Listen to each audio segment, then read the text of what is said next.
How many of you have ever seen the movie Mr. Holland's Opus? Any of you? Oh, a few of you. Mr. Holland's Opus is a movie about a high school music teacher who has the dream of someday becoming a composer. But the realities of his life are such that he is very busy in living his life as a teacher, and so he doesn't really have the time to sit and compose this piece of music that keeps roaming and rumbling around in his head. But during the movie, we see that he goes through the routines of life, and in one part, his wife is pregnant. And then toward the end of her pregnancy, as she's beginning to show very greatly that pregnancy, he comes home with a pair of earphones. And he takes the earphones and he plugs them in the stereo, and then he comes over and he puts them around his wife's belly. Brave man. Finally, his wife looks at him and goes, "What are you doing?" And he goes, "I read somewhere that babies can even hear while they're in the mother's womb. And so I want our child to have the same love of music that I have or that we have. And so I want to start right now letting him listen to music." And so sure enough, he leaves the headphones on, goes over, cranks up the stereo, and blasts away. And his child gets to hear the music. Well, I've sometimes have wondered what it would be like if I could have had a conversation, or we could have a conversation with that baby. And say what it must have been like, or wonder what it must have been like. Because here we are, here this child is in this wonderful, safe, small, dark, warm womb. This is his world. But all of a sudden, this music starts playing. And one must think or wonder that the child must have said, "I wonder what that is."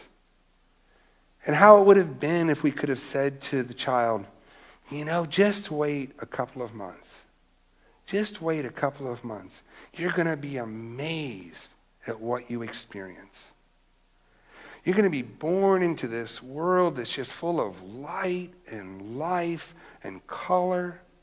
You're going to be born into a universe that is infinite and just goes on and on and on. You're going to be born into a world where there's people just like you, parents who can't wait for you to come so that they can hold and snuggle and give their love to you. It's going to be amazing." But the child in this little womb goes, "Yeah, right." And you say, no, it's true. But the child must sit there and go, "But I can't deny the fact that I caught a glimpse. I caught a glimpse that there's something more. I can't just dismiss what I've experienced." It may sound a little silly, but I think it does express that what we think and what we know and what we believe is so often based on simply the experiences that we've had in our lives. Those things that we've known and can confirm that help us to give credence to it. But catching glimpses of God and what life might be like with God has been the thrust of our Lenten sermon series on the 23rd Psalm. What we have seen and what we have heard have given us some insights and some understandings of who God is and the relationship that we might have with God if we turn our lives over to God. But the question now is, maybe more importantly, do we trust them? Do we trust those glimpses enough to live them? Give them a chance. Let them be part of the experience that we call life today. I'd like to share the parts of the psalm that we have reflected on so far over the course of Lent.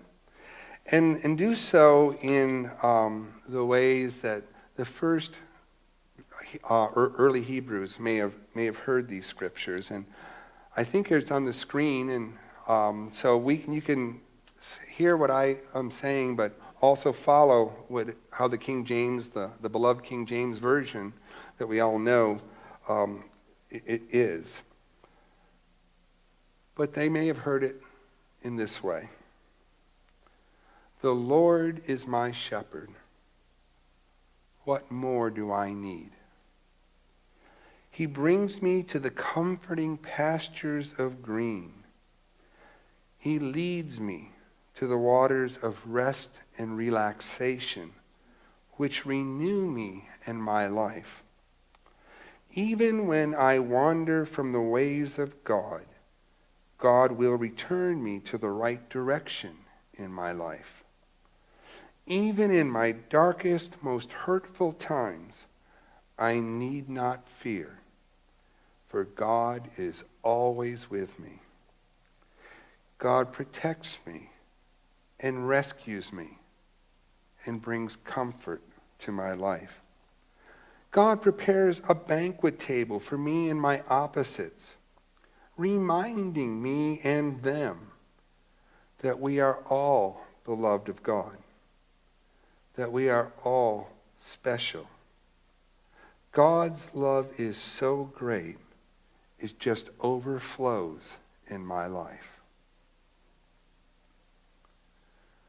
Today we come to the last verse, a verse that reads in the King James, "Surely goodness and mercy shall follow me all the days of my life, and I shall dwell in the house of the Lord forever."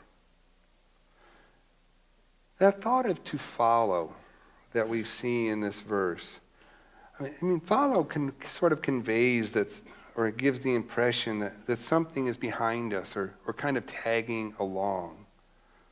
But Rabbi Cushman says that the Hebrew word that we translate follow actually has more of the meaning of pursue. To pursue.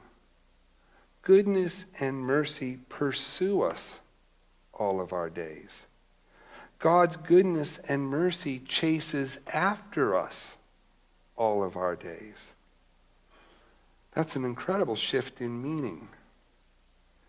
God's grace actively seeks us. It never gives up. There's a wonderful poem, a spiritual poem entitled "The Hound of Heaven." And the image is indeed of this bloodhound that pursues the scent.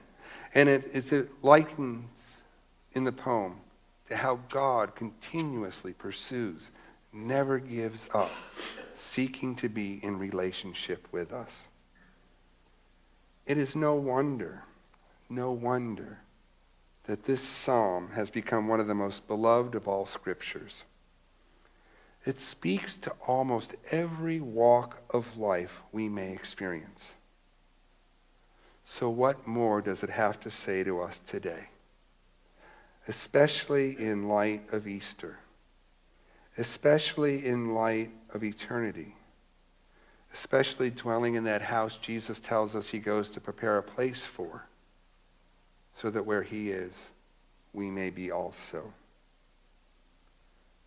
You see, these glimpses, these experiences are important in helping us build our trust in the grace of God. That faith is not wishful thinking. Faith does not mean we hope that someday. Faith is trust